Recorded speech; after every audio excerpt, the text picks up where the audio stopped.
Okay, let's go on. Rusty. The body represents the gap between the little bit of mind you call your own and all the rest of what is really yours. You hate it, yet you think it is yourself, and that without it, would yourself be lost. This is the secret vow that you have made with every brother who would walk apart. This is the secret oath you take again whenever you perceive yourself attacked. No one can suffer if he does not see himself attacked and losing by attack. Unstated and yet unheard in consciousness is every pledge to sickness. Yet it is a promise to another to be hurt by him and to attack him in return. That's our secret vow. Our secret oath is to experience ourselves unfairly treated and hurt so we can justify our attack on ourselves.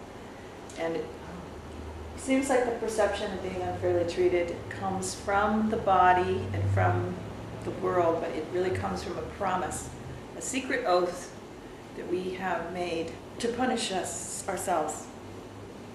It's our vengeance. It's our vengeance, yeah. And so we have to, to justify vengeance, you have to be unfairly treated first. Yeah. Because you don't want to be the first one to attack, because then it's not really righteous judgment. You have to be unfairly treated first or hurt. Then you can go for it. Then you can get your pain. Yeah, right. That you, I don't know. So that's why it's very important to understand that the first point of our change of mind is when we feel ourselves get into distress or have a negative reaction. You want to know you have seen yourself unfairly treated. You have seen yourself attacked. You have seen yourself deprived by someone other than yourself. And that's an illusion. And that's what you want to change. You're going to go, no, I'm not going to let my secret vow run my response now. I'm going to choose a miracle and see that this thing I thought happened did not happen. So I don't have to counterattack and end up attacking myself, right? So that's the point where you go, okay, I got it. I must have been unfairly treated in my mind because I'm ready to kill somebody. Yeah. I'm ready to go into distress or some sort. Yeah.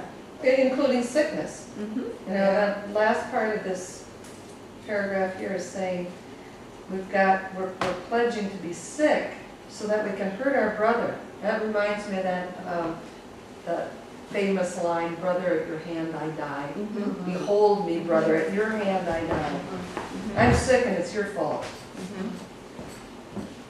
That's why in the chapter 6, when Jesus is talking about his crucifixion and resurrection, he's saying the whole message there was, I was not hurt and I cannot hurt. I did not hurt anyone, so I didn't deserve this, and yet what they did to me did not hurt me, because that's the lesson we want to learn. We cannot be hurt or hurt anyone.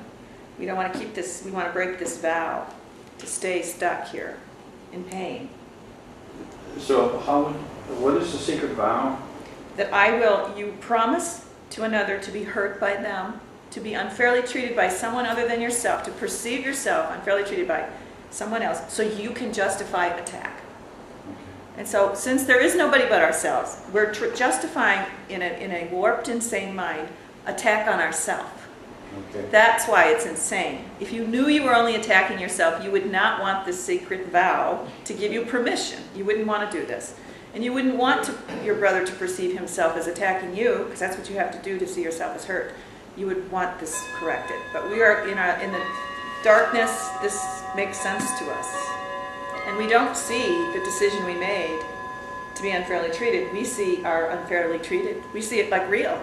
We don't realize if we perceive ourselves hurt or unfairly treated, we have made that decision some point in our unconsciousness. We just don't remember. So it's like the secret is out now, but we don't really recognize it until we've had that experience. And we get into these feelings of disappointment. Is that one when you feel fear and guilt? yeah, anytime you fear or guilt, that you have perceived yourself unfairly treated, which means you perceived guilt as real. Somebody's guilty needs attacking.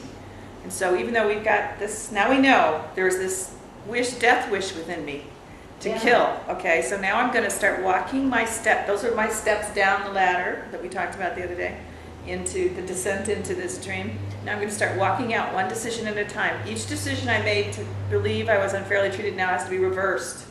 And so it's one step at a time, and that's why it'll feel like, why am I back in distress? Well, because it's your next step. It's not because you failed. It's not because you don't understand what you're supposed to do. It means you got another unconscious decision up for review. You have the opportunity to choose a miracle now. This is just an opportunity to take another step. Well, that's good news. Yeah, it is good news rather than a failure. Yeah, you don't attack yourself for it. No, right. You just take your step.